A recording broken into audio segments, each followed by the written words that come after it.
Հունիսի 7-ին կայացան ընտրություններ, ազգային ժողովի հերթական ընտրություններն են Հայաստանի Հանրապետությունում եւ այս հերթական ընտրություններում սկզբունքները, հավասարությունը, արդարությունը էականորեն խախտվել են։ Եվ այսօրվա հանդիպման հիմնական նպատակն է ներկայացնելու մասշտաբետ միջամտությունների ու խախտումների։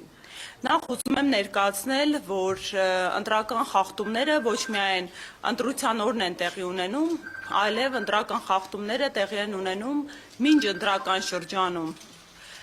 Իսկ մեր պարագայում, ուժեղ Հայաստանի պարագայում կարծում եմ որևէ մեկի համար գաղտնիք չէ, թե ինչ ծավալի ու բնույթի խախտումներ են տեղի ունեցել, բայց այնուամենայնիվ անկախ միջամտություններից, վարչական ռեսուրսի շահարկումից, մարմինների կողմից մի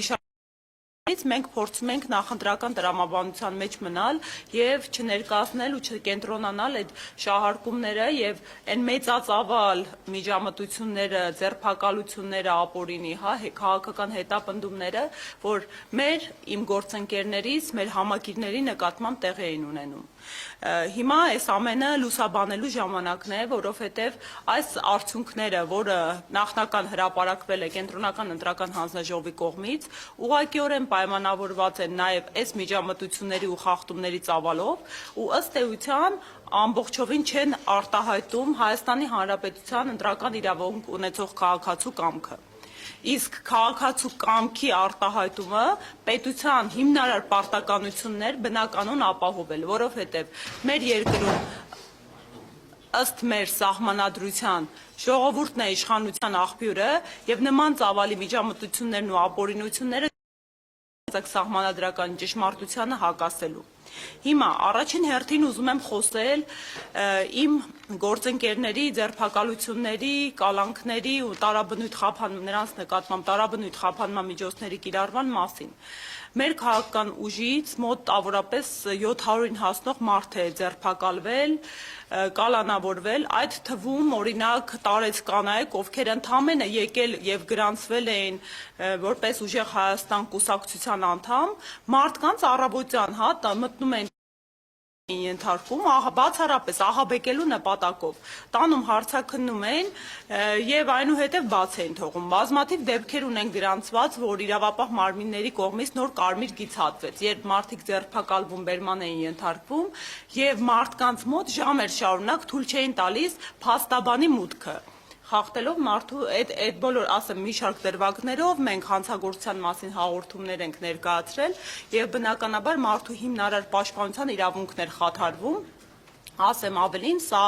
արդեն վաղուց չկիրառվող պրակտիկա էր, որը այս ընտրությունների նախօրեին վերակենդանացրեց իշխանությունը եւ ես շատ ցավում եմ, որ մեր երկրում իրավապահ մարմինները վեր են ածվել քաղաքական սպասարկուի։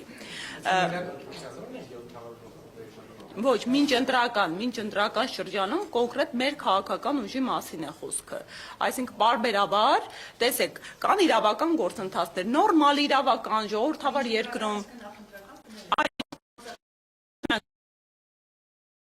շրջանն հաշվի առնելով նախընտրական փուլում, տեսեք, նորմալ իրավական պետությունում, երբ մարդկանց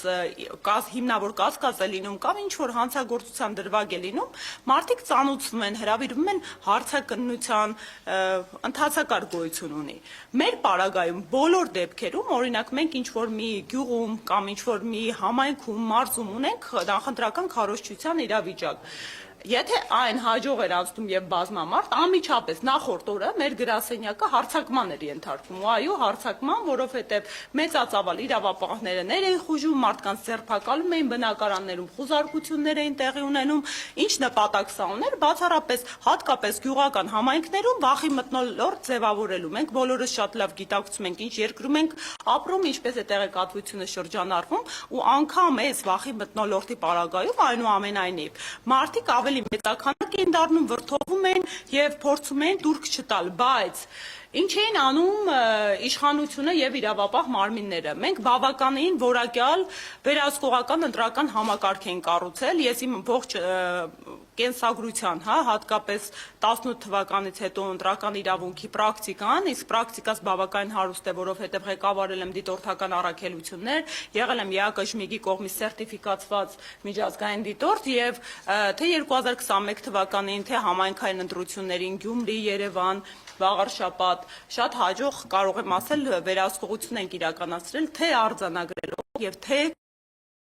հարյուրավոր ընտրախախտումներ։ Հիմա այս ամբողջ պրակտիկան հաշվի առնելով հսկայական համակարգ ենք կառուցել։ Ունեինք բոլոր 2005 տեղամասերում ոչ միայն 1, ոչ միայն 2, այլ 3 վստահված անձանց համակարգ, ու ինչ էին անում իշխանությունները, հաշվի առնելով այդ համակարգում առավել պատրաստված գործընկերներից, այդ գործընկերներին փուլ առ փուլ ձերբակալում են։ Այսինքն ես 3 անգամ ստիպված եմ եղել, մարդուն պատկերացնում եք, չէ՞, մարդը վստահված անձ է, պետք է դասընթաց իրականացնես։ Այդ հատուկ ստեղծած համակարգում հմտությունները մարդուն սովորեցնես, մարդուն ուղղորդես ոնց է աշխատանքը կազմակերպվում եւ այս համակարգս, որը ըստ էության կարող եմ անհամեստորեն ասել, կարելի է դարձնել ԿԸՀ-ի այլընտրանք։ ԿԸՀ-ն ընտրական գործընթացում գոյություն ունի կենտրոնական ընտրական հանձնաժողով բուրգ է։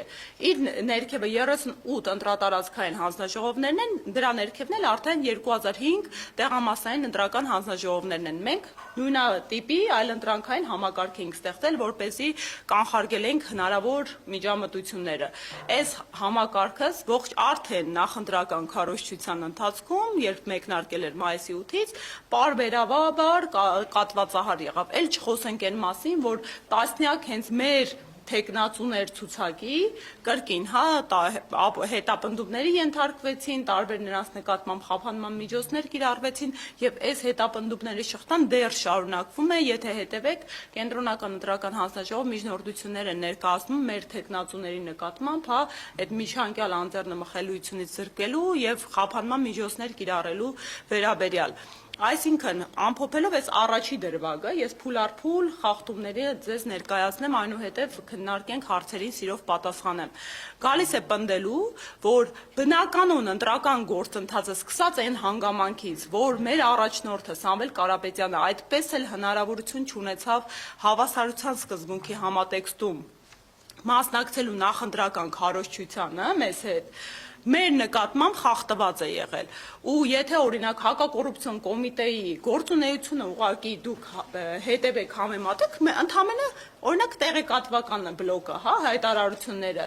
այս նախընտրական շրջանի համաչափ որևէ շրջանում նման ակտիվություն չեն դրսևորել։ Դա արհեստական ակտիվություն է, ու օրինակ ես կուզեի հետագայում մի վերլուծություն իրականացնենք այս շրջանում ինչքան հանցագործություններ են ընդհանուր Հայաստանի Հանրապետության տարածքով իրականացվել, որովհետև եթե մենք վերենք լուծում ընդհանուր առմամբ, համապետական ըստ մարզերի հանցագործությունների տեսակը աճը